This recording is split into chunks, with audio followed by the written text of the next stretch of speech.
Hi, are you ready to review the safe operation of tank vehicles? Those trucks and trailers that haul liquids in bulk? My name is Lou Grill. I'm a professional driver and trainer. I'll be your instructor today. My goal is to help you prepare for the CDL Tank Vehicles Test.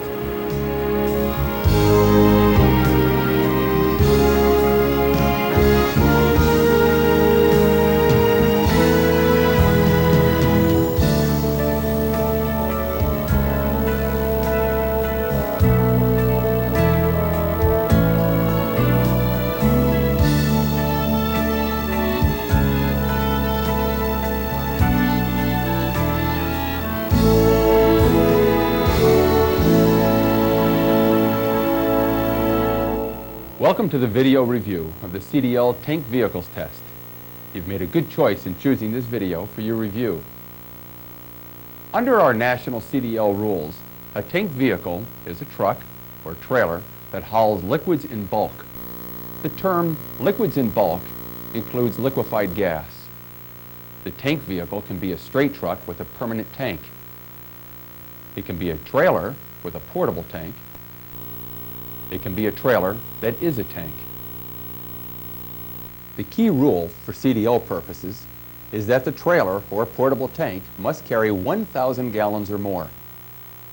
Under CDL rules, a tank vehicle is any truck or trailer with a permanent tank or any truck or trailer with a portable tank. This portable tank must have a capacity of 1,000 gallons or more.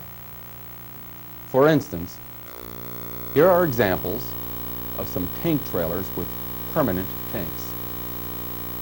You notice that they include gasoline, fuel, oil and chemical tanks, and acid, liquid gas, and insulated tanks. They also include tankers for hauling water, milk, any liquid in bulk. So, if you drive any truck with a permanent tank or a portable tank with a capacity of 1,000 gallons or more, or pulling a trailer with these same specs, you will need an endorsement on your CDL. This endorsement shows that you have passed the CDL written test on tank vehicles. This test measures the special knowledge needed to drive tankers. And there are certainly some special things to know. There are effects and dangers of surge, coping with a higher center of gravity, balancing your load or weight, outage, and tanker safe driving practices, to name a few. These topics are typical of what the tanker driver must know. They are covered by the CDL tanker test. They are covered in this video. So, as a tank vehicle driver, this video is for you. And so is the study book to be used with it. The video can be used with the study book, or it can stand alone. One benefit of using the study book is that you can review everything covered in the video, plus receive help in answering 25 questions that may be asked on your state's test. Chances are your state will ask only 15 to 20 questions, but why not study them all?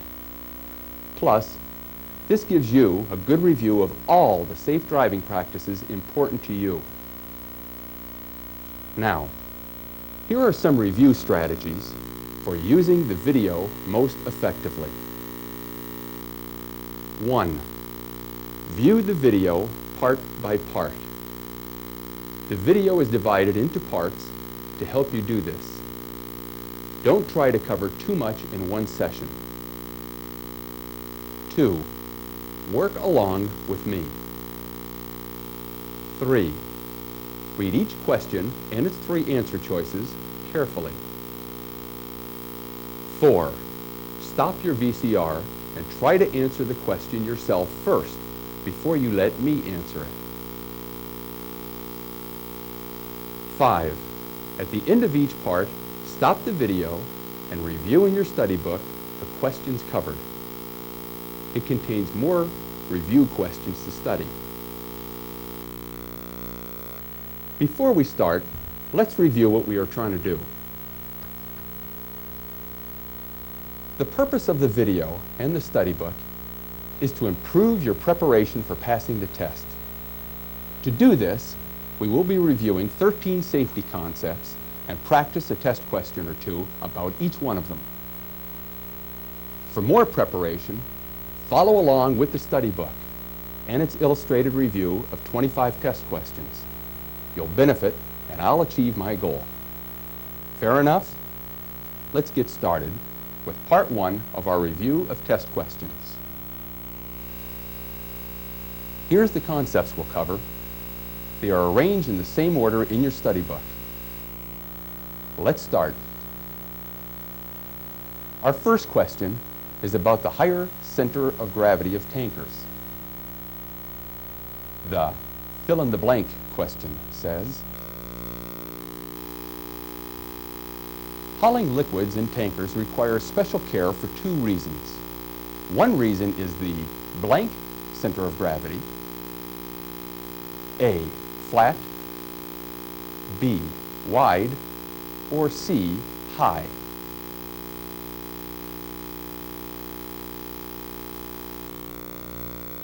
The correct answer is C. Hauling liquids in tanks requires special skills and care for 2 reasons. One reason is the high center of gravity, and the other reason is the movement of liquid or surge.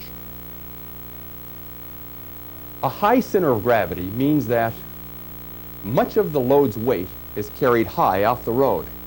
This makes the vehicle top-heavy and easy to roll over. Here comes our next question.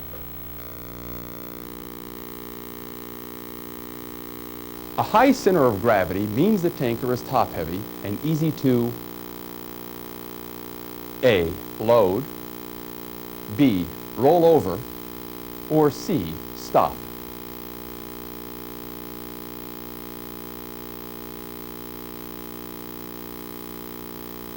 Easy question? If you know the answer, it is. If you mark B as the answer, you're right. Tankers carrying liquids are easy to roll over. Tests have shown that tankers can turn over on the curves at posted speed limits. These speed limits are meant for cars. This lets us move on to our next test question. Is the statement true or false? Tankers can turn over at speed limits posted for curves. A, true. B, false.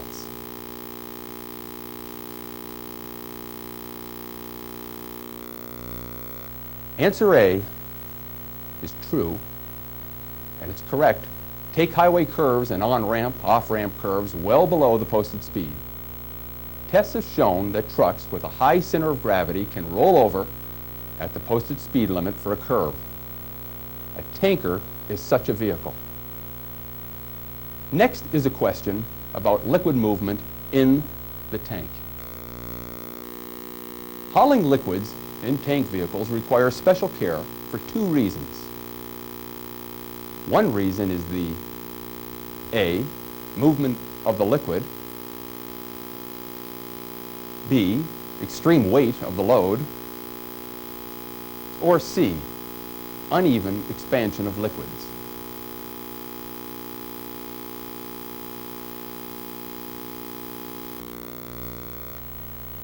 Answer A is correct. Liquid surge results from the movement of the liquid in a partially filled tank. This movement can have bad effects on handling. For example, when coming to a stop, the liquid will move or surge back and forth. This ends part 1 of our review.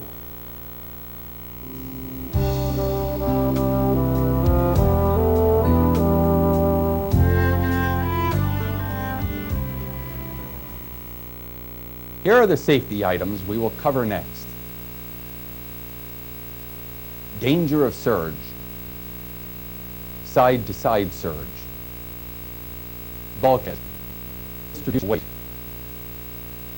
Cargo tanks with baffles. Our first question on part 2 covers the danger of surge. What does liquid surge do to the handling of a tanker? A. Surge raises the wind drag of the truck. B. Surge can move the truck in the direction the waves of the liquid are moving. C. Surge lets you turn corners tighter. Which answer is best? A, B, or C?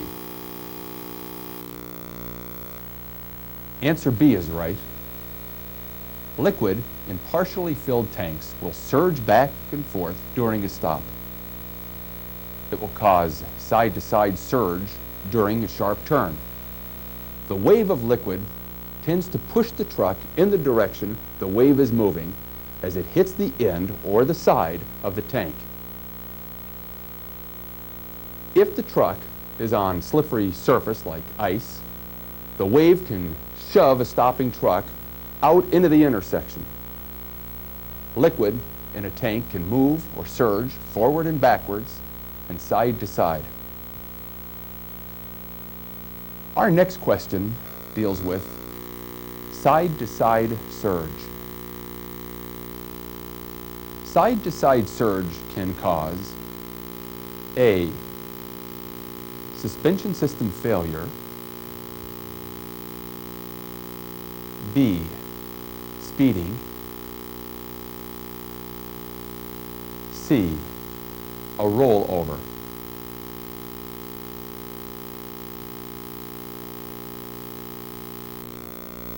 Side-to-side surge can cause a rollover. Answer C is the correct choice. Side-to-side surge can occur with both a partially loaded tanker and a fully loaded tanker. Now, let's see how the inside of cargo tanks are divided.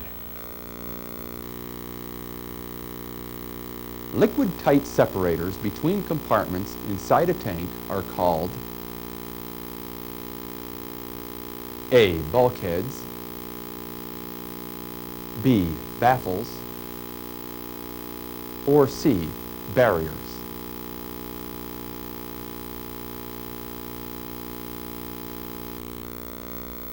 Easy question?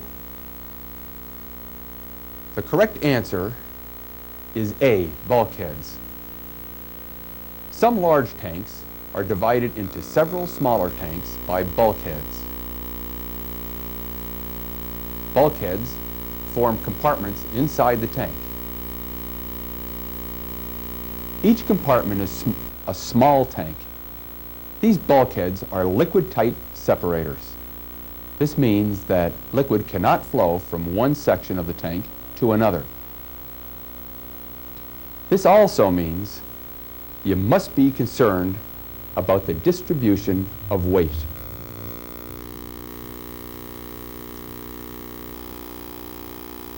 When you load the small tanks of a large cargo tank that has bulkheads, you should check the A. Water content, B. Air to fuel ratio, C. Distribution of weight.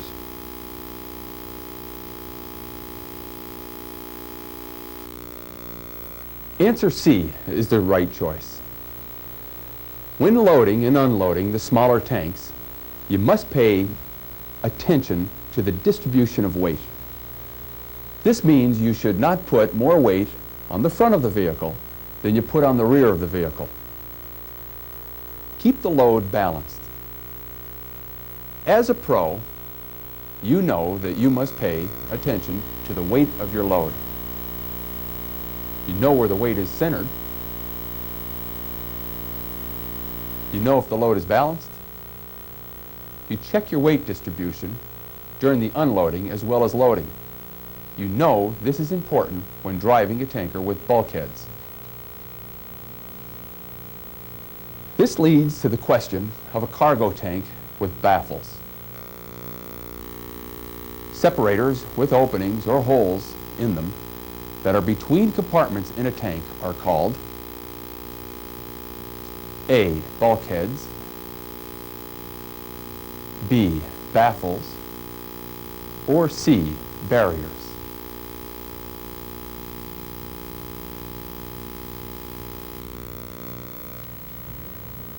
Answer B is right.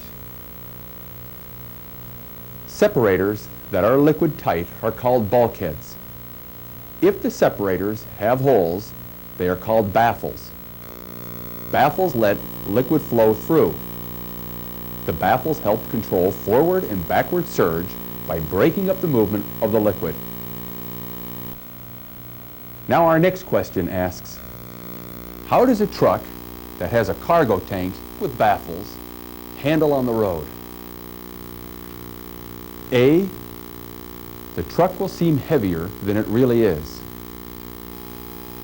B, there will be less front to back surge than there is in a tanker that does not have baffles or bulkheads. C, the truck will handle the same as a tanker that does not have baffles.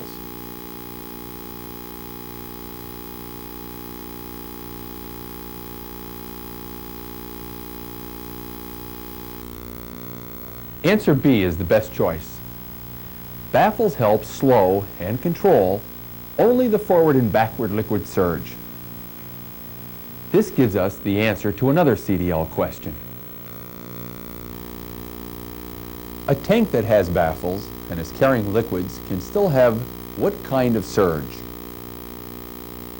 A, side to side, B, top to bottom, or C, front to back?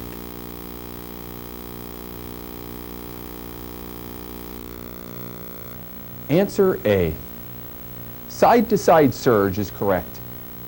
A tank with baffles will have less forward and backward liquid surge, but side-to-side surge can still occur.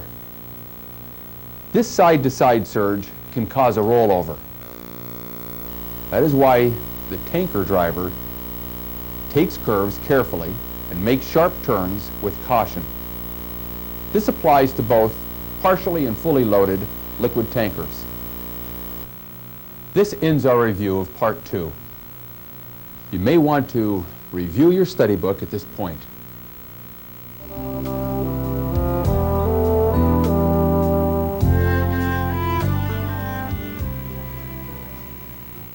In this part, we review questions on smoothbore tanks, outage, dense liquids.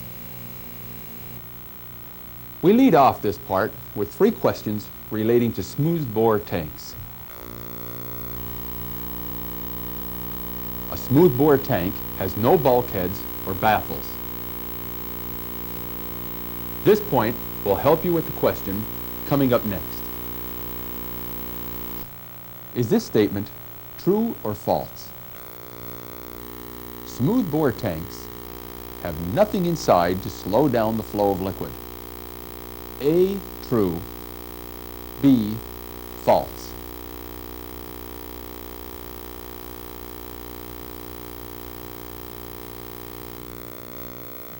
The statement is true. Tankers that do not have bulkheads or baffles are called smoothbore tankers. They have nothing inside the tank to slow or control the flow of their liquid cargo. Tanks without bulkheads or baffles are usually those that haul food products such as milk.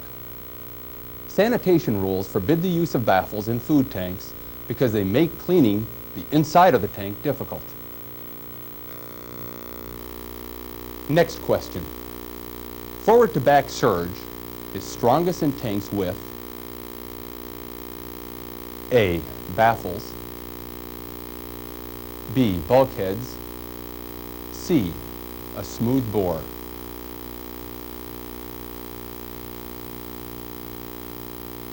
Answer C is correct.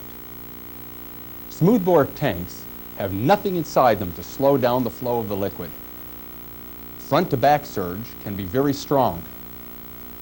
Let's do a quick review of the 3 tanks. A tank with bulkheads has several smaller compartments to control some of the surge. Tanks with baffles are used to control forward and backward surge. A straight or smoothbore tank has no baffles or bulkheads to control front-back surge.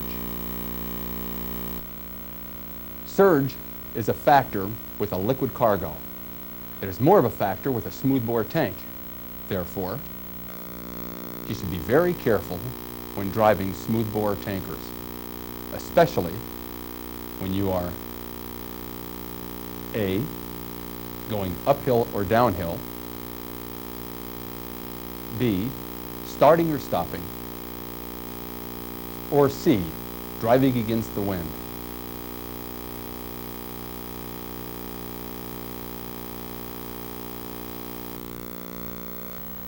Answer B is the right choice. Front and back surge is especially strong while stopping and starting with smooth bores. Those who drive smoothbore tankers take special care because the start and stop surge factor. How about the outage factor? Outage is another safety factor for the tank vehicle driver. Here are two CDL questions about this factor. Outage means A, liquid weight, B, how fast the tanks drain, or C, the amount in a tanker left unfilled by cargo. This space allows for expansion of the liquid.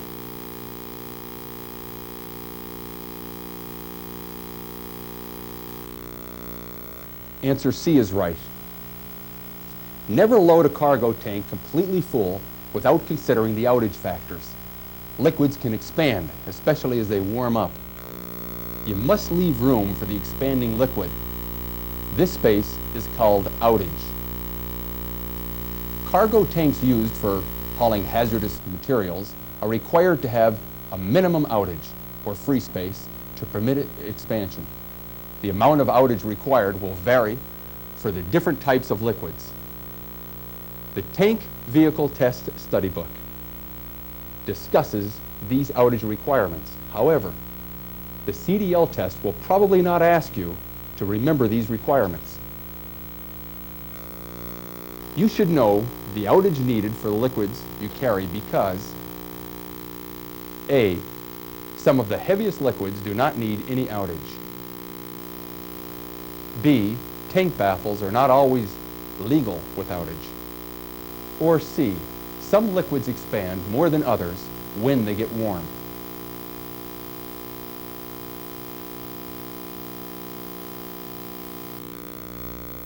Answer C is best.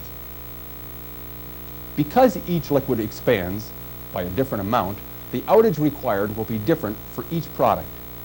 If you haul liquids in bulk, you must know the outage requirement for your load. Heat and cold may be a factor. With heat, some liquids expand more than others when they get warm. This may affect the outage of loads you carry. With cold, the colder it gets, the more dense and heavy some liquids become. This may affect your cargo weight. This leads to a question about liquid loads and dense liquids. The amount of liquid to load into a tank depends on A, the amount the liquid will expand in transit, B, the legal weight limits, or C, both A and B.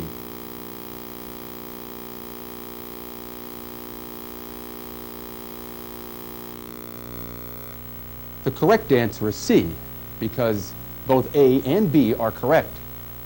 This is one of those questions to be careful of. Read all of the answer choices before you mark your answer. The amount of liquid to load into a tank depends on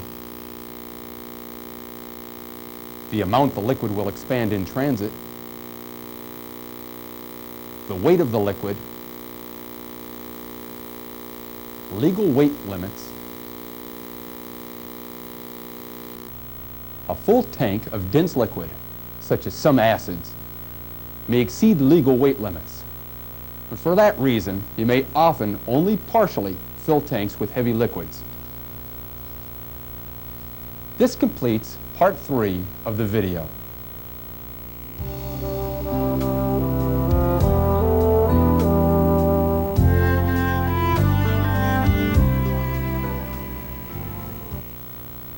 The tank vehicle test will have several questions about your safe driving practices. These questions are similar to ones found in the CDL General Knowledge Test. The CDL Tankers Test may ask questions about these safe driving practices. Taking curves, stopping with an empty tanker, escape ramps, skids, emergency braking, emergency steering, stopping distance at night, stopping distance and speed. Let us start with the question on entering a curve.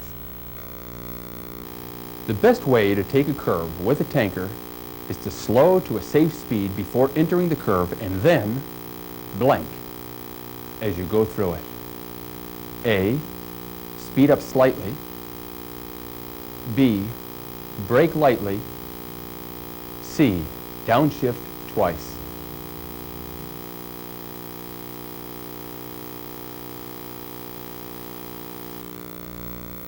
Answer A is the best choice.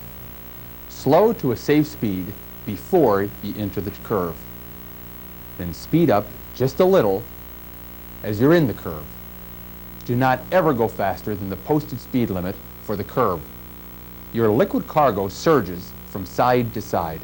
This force, in turn, can cause a rollover or loss of control of the tanker.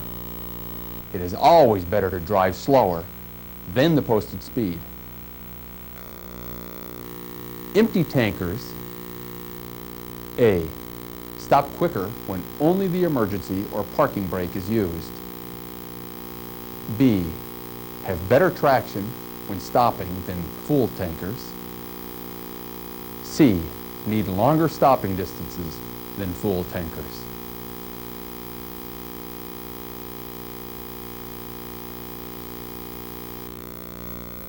The best choice is answer C.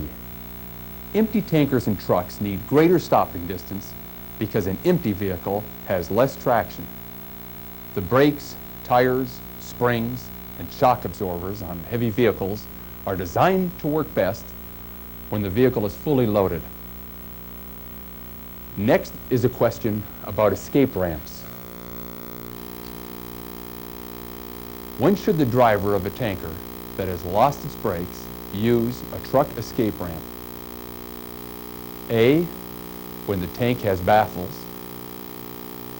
B, always. Or C, never.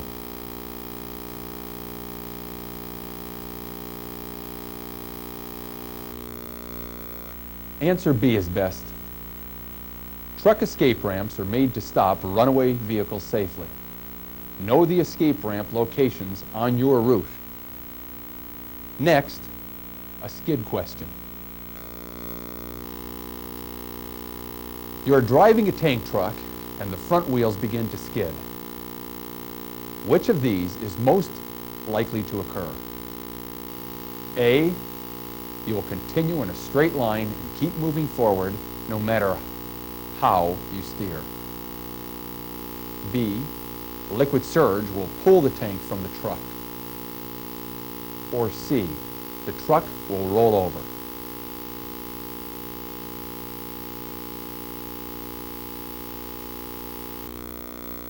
Did you select answer A?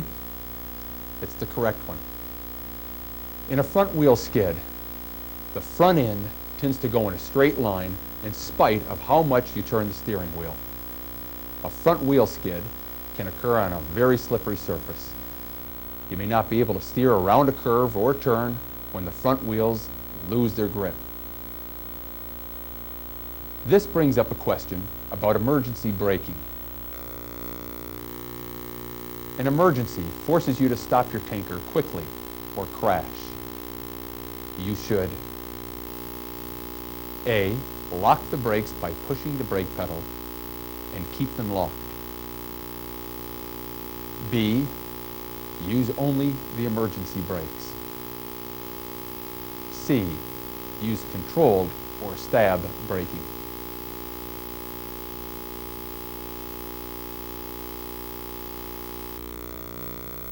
Answer C is best.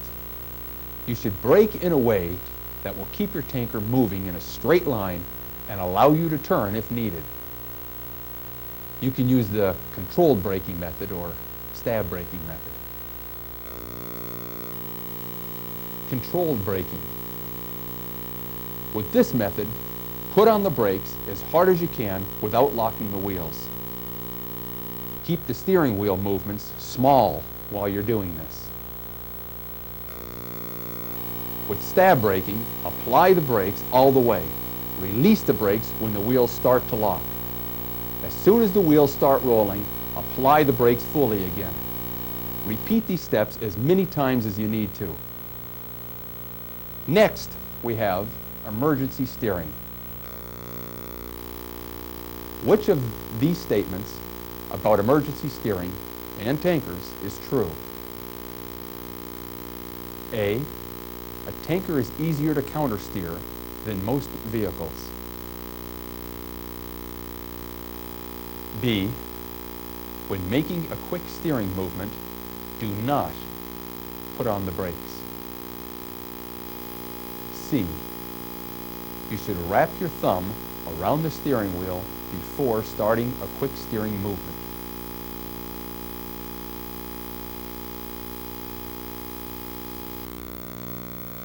Answer B is the best choice. Stopping is not always the safest thing to do in an emergency. When you do not have enough room to stop, you may have to steer away from what is ahead. You can almost always turn to miss an object more quickly than you can stop. Be careful. Top-heavy vehicles and tractors with trailers may flip over. A quick turn can be made safely if it is done the right way. Your study book provides some good pointers on this. Now, let's look at stopping distance at night. You are driving on a clear night. You should adjust your speed so you can stop within the A, distance you will travel in the next 15 seconds. B, distance you can see ahead. C, length of your vehicle.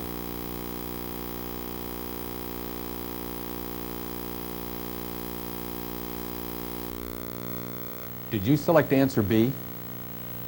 If so, you are right on target. You should always be able to stop within the distance you can see ahead. Our last question is about stopping distance and speed. Which of these statements about stopping distance and speed is true? A, you need about twice as much stopping distance at 40 miles per hour as at 20 miles per hour. B, wet roads can double stopping distance at any speed. C, both of the above are true.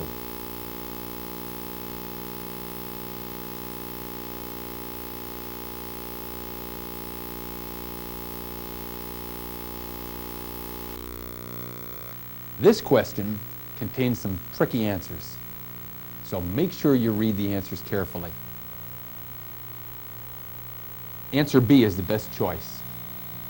Here is the effect of speed on stopping distance. When you double your speed, it takes about 4 times as much distance to stop. Your vehicle will have 4 times the destructive power if it crashes. It will take longer to stop, and it will be harder to turn without skidding when the road is wet. Drive slower to be able to stop in the same distance as when the road is dry. This ends our review of the CDL Tank Vehicles Test. I hope you found this video practice helpful. A review of your Tank Vehicles Test Study Book will be helpful also. Remember, it contains all the questions found on this video, plus others. Good luck with your CDL tests, and thanks for joining us.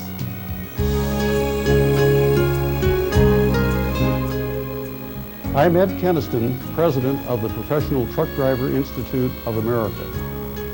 The Institute works to advance professionalism among the nation's truck and commercial vehicle drivers.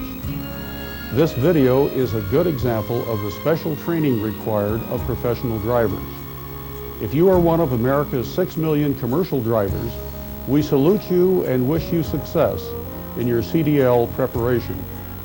We also salute the following individuals and organizations whose technical expertise and assistance made this video possible and who, like us, recognize the importance of our nation's commercial vehicle drivers.